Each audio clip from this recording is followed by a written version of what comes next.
Good day, my people, my people, my people. My name is Chief Strongblood. I am St. Vincent and the Grenadines' favorite and most hated son, the diaspora. Machismo, my people. As is usual, I'm here to give you an update as to my protest. It was another beautiful day for a protest, and I enjoyed every minute of it. As you can see, it is overcast. That means the temperature was optimum. You couldn't ask for a better temperature than that which was afforded to me while I protested. And as you know, after my protest, I always look forward to come to speak to you and to bring something to you from the Most High God, something that He has placed upon my heart. And from last Friday and Monday, we had a continuation on the topic, who is the Caucasians? And today, Wednesday, we are going to continue that topic. My people, but before we go on to that, let us do a quick review. We learned that the first Caucasian came onto the world scene in BC 2006, and that was the coming to pass of the very first prophecy that was ever given in scriptures. This is a prophecy where the Most High spoke to Satan after he had deceived the first couple, Adam and Eve. And the Most High said to Satan that he is going to put animosity between Satan and the woman who did this, the woman, and between the seed of the devil and the seed of the woman. It also said that the woman's seed is going to bruise Satan's head, and he is going to bruise his heel. We learn that the woman here is the nation of Israel, the chosen people of the Most High. Right? We also learn that this prophecy came to pass or was fulfilled in BC 2006 with the birth of Esau and Jacob. This is found in the Bible in Genesis chapter 25, verse 22, go straight down to 26. And in that passage, verse 25 says, when Esau was born, a description was given of Esau. He was red and hairy like a cloak. And this was a perfect description of a Caucasians.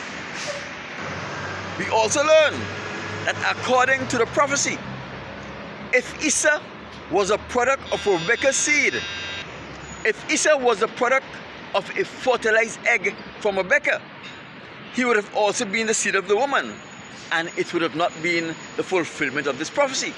Therefore, Rebekah was only a surrogate. She was only a surrogate. Now, if Rebekah was only a surrogate, that means that Esau was a devil in human form. A devil that is restricted by his human body.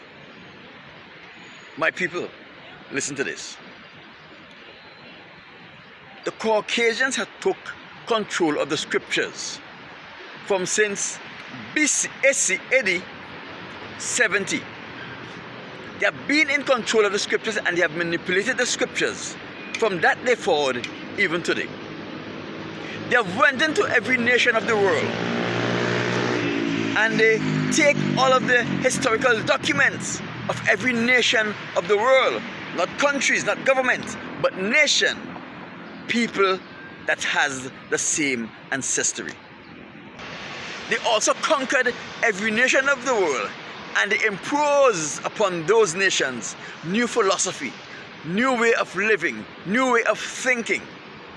So everything that we have learned from since the inception of our lives is what the Caucasians has imposed upon our foreparents as learning.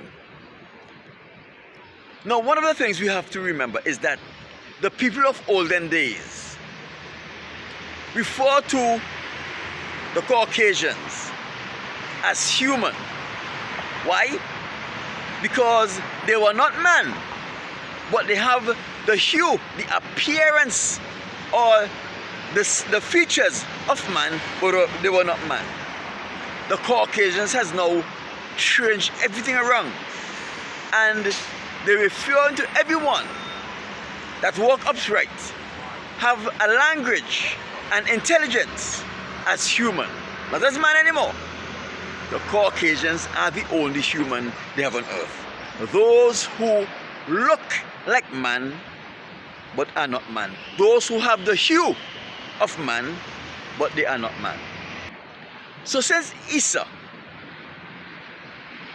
was planted in Rebekah's womb and Rebekah was only his surrogate, that means Esau, as I said before, is a devil in human form, restricted by the human body. It doesn't mean that the Caucasians does not have power that they use against us every day. My people like you, I always thought that we and the Caucasians were the same. Because if you notice, the Israelites and the Caucasians shares all the same bodily feature. If you can find an Israelite woman or an Israelite man, you can find a carbon copy of that in the Caucasians. But they are not human. My people, they have powers that we don't know about, that they use upon us without our knowledge. The first power that they have, and these are things that I learned since I've came here and refused to indulge in homosexuality, bestiality, and I refuse to become a slave. They have been using these powers upon me to try to influence the things I do and the way I think. Now, they have the ability to manipulate your thoughts. Yes, the Caucasians have the ability to manipulate the thoughts, and they use it on you without your knowledge. Pay close attention to this. If you are in an environment and a white person comes into that environment, they will always go behind you. Why? Because they are taking the opportunity to start to use their demonic powers upon you, especially in influencing your thoughts. If you have a Caucasian friend, you will notice that there is no particular purpose, there is no evidence why you should like this Caucasian person, but you like them and you think that they are nice and they are friendly. Why? Because they have put that thought in your head that they are nice and they are friendly, and you think that that thought was your thought, and you act in it as if it was your thought, and you befriend them and you treat them like a friend. But there is no practical evidence why you should befriend them. If you are dealing with a black person or an Indian person or an Arab, you will base on those people.